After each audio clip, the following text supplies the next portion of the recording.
आप सबका मेरे YouTube channel CA Naval Kishore Chaudhary में हार्दिक स्वागत है। आज आइए हम जानते हैं कि आज हर कोई, आप में से बहुत सारे लोग किसी न किसी वजह से बैंक से या NBFC या कहीं और भी माध्यम से लोन ले रखा है किसी न किसी वजह के लिए, चाहे वो होम लोन हो या पर्सनल लोन हो या व्हीकल लोन हो या लोन अगेंस्ट प्रॉपर्टी हो। तो अपनी बहुत सारी ज़रूरतों को पूरा करने के लिए हमें रोज़मर्रा की ज़िंदगी में कोई ना कोई लोन लेने की ज़रूरत पड़ जाती है।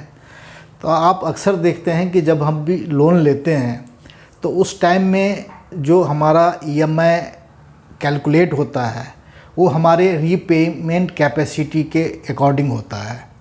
तो मान लीजिए कि अब अगर आपने किसी ने 1 करोड़ का लोन लिया और उसकी EMI 1 लाख रुपया बना, तो वो टेन्योर डिसाइड कर लेता है कि भाई हमारी कितनी इनकम है, 15 साल 20 साल, अपनी रिक्वायरमेंट के हिसाब से वो लॉन्गर टेन्योर के लिए लोन ले लेते हैं, और ताकि उनकी जो अपनी ज़रूरत है लोन से रिलेटेड वो पूरा हो जाए। तो लोन तो आपने अपनी ज़रूरत को पूरा करने के लिए ले लिया, ये तो बहुत अच्छी बात है। अब उस लोन की जो EMI पे करनी होती है, मान लो कि अगर आपकी EMI 1 लाख रुपया पर मंथ आपको पे करना है और आपने कोई भी लोन 20 साल के लिए ले रखा है, तो इसका मतलब ये है कि आप हर महीने 1 लाख रुपया EMI पे करेंगे अगले 20 सालों तक। और अगर हम इसमें ये मान लें कि ये लोन आपने 8% पर एनम के हिसाब से ले रखा है, तो आप मान के चलें कि 1 करोड़ के लोन पे 8% के हिसाब से आपका हर साल जो है 8 लाख रुपया जो है इंटरेस्ट का पे होगा। और यहाँ पे आपका 1 लाख रुपये EMI है। इसका मतलब साल में आप 1 लाख को अगर 12 से मल्टीप्लाई करते हैं तो आपका 12 लाख रुपया टोटल EMI का आउटगो रहेगा। इस 12 लाख में 8 लाख रुपया जो है वो सिर्फ़ और सिर्फ इंटरेस्ट का जाएगा। इसका मतलब ये हुआ कि आपने जो लोन को रीपेमेंट किया वो सिर्फ 4 लाख किया। इसका मतलब जो 1 करोड़ का लोन लिया था वो 1 साल के एंड पे जाके आपका जो लोन अमाउंट रहेगा 96 लाख रहेगा। और अब फिर आपको नेक्स्ट ईयर इस 96 लाख पे जो अप्लीकेबल रेट ऑफ इंटरेस्ट हम 8% मान के चलते हैं, 8% ही रहा, तो आपको फिर वो इंटरेस्ट देना पड़ेगा और आपका EMI 1 लाख रुपया कंटिन्यू होता रहेगा। और अगर आपने इसमें अगर आपने टर्म 20 साल का लिया है तो 20 साल तक आपको ये लोन पे करना पड़ेगा। तो इससे आपको क्या समझ में आता है? इससे ये समझ में आता है कि जो भी आप EMI पे करते हैं, हमें EMI जैसे 1 लाख रुपया पे किया, तो जब भी EMI बनता है तो उस EMI के अंदर 2 कंपोनेंट होते हैं। एक कंपोनेंट प्रिंसिपल होता है और दूसरा कंपोनेंट इंटरेस्ट होता है। तो आपको लगता है कि हम हर महीने एक ही अमाउंट दिए जा रहे हैं, यानी 1 लाख का EMI बना तो 1 लाख रुपया हर महीने आप देते जा रहे हैं। लेकिन उस EMI के अंदर कि फर्स्ट मंथ का EMI जो 1 लाख होगा, तो वेरी फर्स्ट मंथ में आपका जो इंटरेस्ट कंपोनेंट होता है वो बहुत ही ज़्यादा रहेगा। सेकेंड मंथ में उससे थोड़ा सा मार्जिनल कम होगा, थर्ड मंथ में उससे थोड़ा मार्जिनल कम होगा। इसका मतलब ये है कि आप शुरुआत के 4 से 5 साल तक जो भी EMI पे कर रहे हैं उसका एवरेज 90% आपका सारा का सारा पैसा एक तरह से इंटरेस्ट में ही जा रहा है और आपका प्रिंसिपल अमाउंट काफ़ी कम रहता है। तो जब भी आप 5 साल के बाद देखते हो कि भाई मैंने जो 1 करोड़ का लोन लिया तो मेरा आज के डेट में प्रिंसिपल रीपेमेंट कितना बचा है, अगर आप इस लोन को क्लोज़ करना चाहें तो कितना पैसा आप बैंक को देंगे तो क्लोज़ हो जाएगा। तो आपको लगता है कि हमारा जो लोन अमाउंट है, कहाँ हम 1 करोड़ लिए थे और अभी भी हमें 90 लाख के आसपास ही आ रहा है, ये तो हमने 10 ही लाख रुपया पे किया। तो ये जो 10 लाख ही पे किया तो बाकी पैसा जो आपने 5 साल दिया वो कहाँ गया? वो सारा का सारा बैंक का इंटरेस्ट, जो आपने ये सारा जो इतना ह्यूज लोन लिया रहा था उसका इंटरेस्ट को सर्विस करने में चला गया। तो अब सवाल आता है कि क्या कोई ऐसा तरीका है कि जिससे हम अपने इस इंटरेस्ट को बचा सकें? क्या ऐसा कोई तरीका है कि क्या हमने जो इनिशियली अपनी कैश फ्लो को देखते हुए, अपनी रिक्वायरमेंट को देखते हुए जो अपने लॉन्ग टेन्योर चुना था 15 साल या 20 साल का, आपने जो लोन को रीपेमेंट के लिए जो आपने टेन्योर सेलेक्ट किया था, क्या हम उनको रिड्यूस कर सकते हैं, कम कर सकते हैं? और तीसरा सबसे बड़ी बात है कि जब आप लोन ले रहे होते हैं तो उस टाइम में आपकी जो कैश फ्लो की पोजीशंस होती है वो डिफरेंट पोजीशन होती है, जबकि ओवर ये पीरियड आपकी इनकम की लेवल भी बढ़ती है। मान लीजिए जब आपने लोन लिया तो 1 लाख की जहां आप EMI पे करने की कैपेसिटी थी, तो हम मान के चलते हैं कि उसका डबल आपका अर्निंग होगा।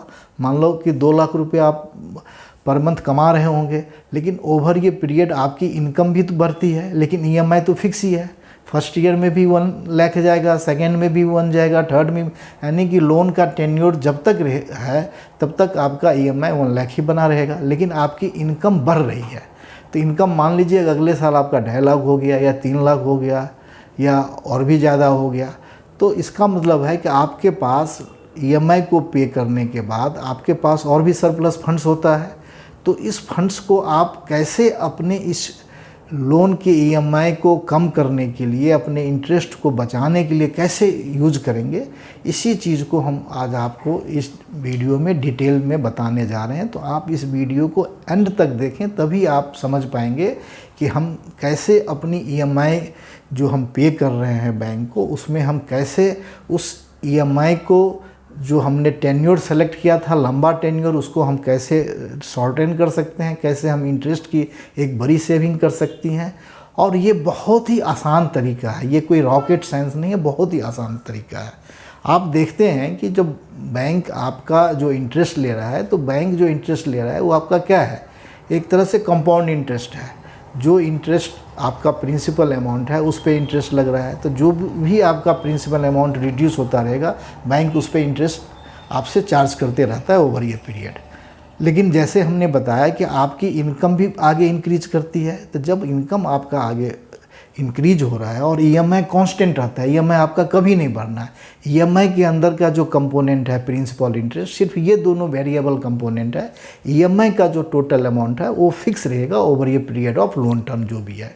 अगर आपने 1 लाख का EMI जो इनिशियली आपने स्टार्ट किया था, अगर आप लोन स्टार्ट करने के कुछ दिन के बाद अगर आपके पास इनकम सरप्लस आता है, आपकी इनकम बढ़ती है, अगर मान लीजिए 1 लाख की जगह आपने 25,000 रुपया ही पर मंथ अगर बैंक को EMI बढ़ा के देने लगे, या 25,000 रुपये आप एक्स्ट्रा जमा करने लगे, या आपके पास एडहॉक पैसा कहीं से आ गया, बोनस आ जाता है, कुछ और भी जगह से पैसा अगर आपको 1 लाख, 2 लाख, 4 लाख, 5 लाख रुपया साल में आता है, तो आप उसको एडहॉक उस बैंक को जो लोन लिया है उसके रिपेमेंट के लिए आप उसको पे कर दें, तो आप देखेंगे कि एक ड्रास्टिक चेंज ये जाएगा आपके इंटरेस्ट के ऊपर। इसका मतलब जो भी पैसा ओवर एंड अबव आप EMI को देते हैं वो डायरेक्टली आपके प्रिंसिपल अमाउंट को रिड्यूस कर रहा है।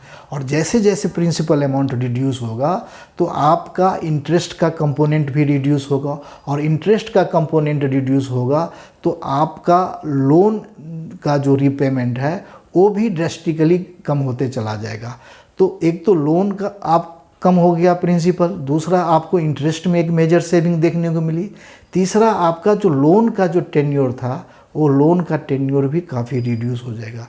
हो सकता है कि जो लोन आपने इनिशियली 20 साल के लिए लिया वो हो सकता है कि 10 से 15 साल में ही आपका लोन पे ऑफ हो जाए। तो मेरे कहने का मतलब है कि जब भी आपका कोई भी लोन चल रहा हो, किसी भी तरह का लोन चल रहा हो, तो आप एक डिसिप्लिन बना लें कि आपका EMI के अलावा भी आप पेमेंट दे सकते हैं। और पेमेंट देने के 2 तरीके हैं। आप चाहें तो हर महीने कुछ एक्स्ट्रा पेमेंट जमा कर दें अगर आपकी रेगुलर और मंथली आपकी इनकम की सोर्स है, या आपका लगता है कि आपका जो रिसिट्स है वो बहुत ही रेगुलर नहीं है, बड़ा ही इनफ्रीक्वेंट नेचर का है, तो आप एडहॉक अमाउंट भी आप जैसे कोई भी एडहॉक अमाउंट आता है, मान लो आप छोटा अमाउंट 50,000 भी डाल सकते हो, लाख भी डाल सकते हो, 2 लाख भी डाल सकते हो, 3 लाख भी डाल सकते हो। तो इस तरह से अगर आप पेमेंट देंगे तो आपका इंटरेस्ट का बहुत ही बड़ा सेविंग होगा, आपका लोन भी समय से पहले आपका पे ऑफ हो जाएगा। तो ये वीडियो हमें लगता है कि जितने भी बोरोवर ने लोन ले रखा है वो सब के लिए फ़ायदेमंद रहेगा। और आपको लगता है कि आपके कोई दोस्त रिलेटिव्स लोन ट्रैप में फंसे हुए हैं और या इनको इस तरह की समझदारी नहीं है कि हम अपने लोन को कैसे कम करें, तो उनके साथ आप इस वीडियो को शेयर कर सकते हैं। और आप हमारे इस वीडियो को, चैनल्स को जितना ज़्यादा से ज़्यादा लाइक हो सके लाइक करें। और अगर अभी तक आप हमारे चैनल्स को देख रहे हैं और आपने अभी तक सब्सक्राइब नहीं किए हैं तो ज़रूर सब्सक्राइब कर लें, बेल आइकन के बटन को ज़रूर प्रेस कर लें। और आप ये ध्यान रखें कि आप देखें कि मैं रेगुलर अपना वीडियो अपने चैनल्स पे दे रहा हूँ। हर एक फ्राइडे को 6 बजे हमारा वीडियो लाइव हो जाता है, तो आप बेफिक्र होकर के हर एक फ्राइडे को देखो। और हर दिन कोई ना कोई हम आपको शॉर्ट फीड भी करते हैं, तो हमारे चैनल पे जाके बहुत सारे वीडियो हैं, आपके काम की कौन सी वीडियो है ढूंढें और ज़रूर उस वीडियो को आप देखें और आप ज़िंदगी में फ़ायदा उठाएं। आपकी तरक्की मेरी तरक्की है। Thank you. इसी तरह की हम और भी आपके साथ एजुकेशनल वीडियो, जो आपके मतलब की वीडियो हैं, वो हम इस तरह की वीडियो को साथ साथ हम आपको देते रहेंगे। Thank you very much.